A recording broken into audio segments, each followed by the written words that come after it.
من يعانق دنيا لا بقى لها يمسي ويصبح في دنياه سفارا يمسي ويصبح في دنياه سفارا هلا تركتني ذي دنيا معانقة إن الحمد لله والصلاة والسلام على رسول الله আম্মা বাদ।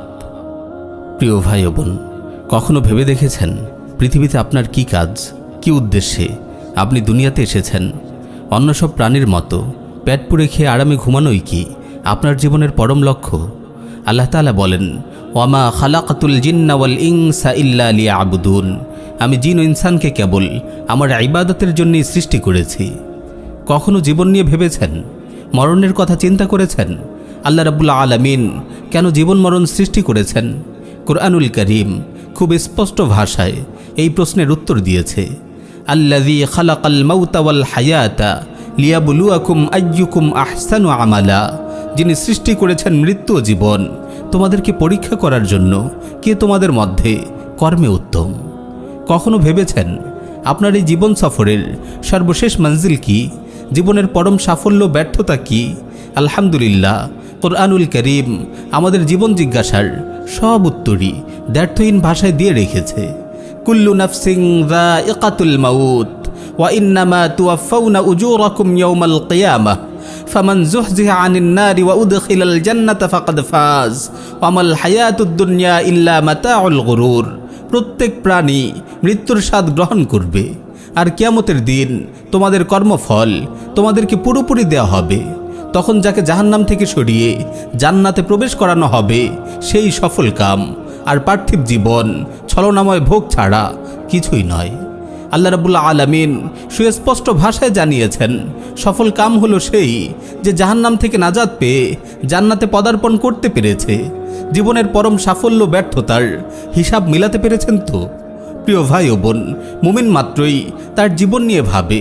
একজন মুমিনের কাছে জীবনের এসব অনিবার্য প্রশ্নের উত্তর স্পষ্ট থাকা চাই এবং সেই অনুযায়ী জীবন যাপন করা চাই। নইলে একজন মানুষ ও একটি জানোয়ারের জীবনের মাঝে মৌলিক কোনো পার্থক্য থাকে না। প্রিয় ভাই ও বোন, আল্লাহ রাব্বুল আলামিন অসংখ্য আয়াতে ক্ষণস্থায়ী দুনিয়ার হাকিকত তুলে ধরেছেন।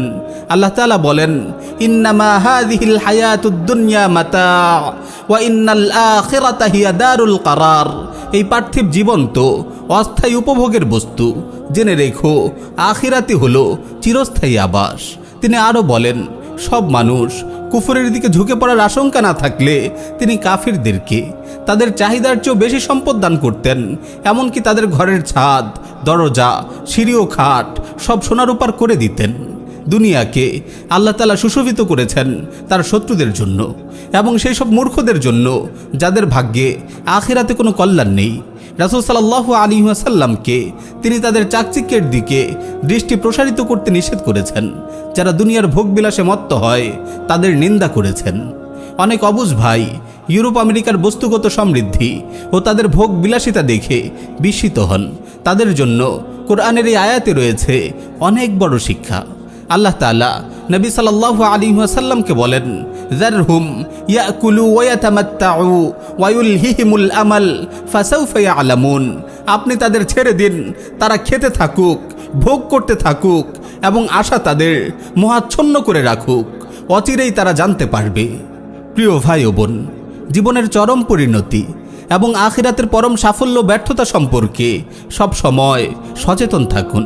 দুনিয়ায় কাফির ও নাফরমানদের সমৃদ্ধি ও চাকচিক্য দেখে আপনি হতাশ হয়ে পড়বেন না। আখিরাতের পাথেয় সংগ্রহে আপনার আমল অব্যাহত রাখুন। আল্লাহর জমিনে আল্লাহর দিন কায়েমের সংগ্রামে সাধ্যমতো অংশগ্রহণ করুন। কোরআনের শেখানো জীবন ও জগতের এই অমূল্য পাঠ যেন কখনোই আপনি ভুলে না যান। আল্লাহ তাআলা আমাদের সবাইকে জাহান্নাম থেকে নাজাত দিন। আমিন ইয়া রাব্বাল আলামিন।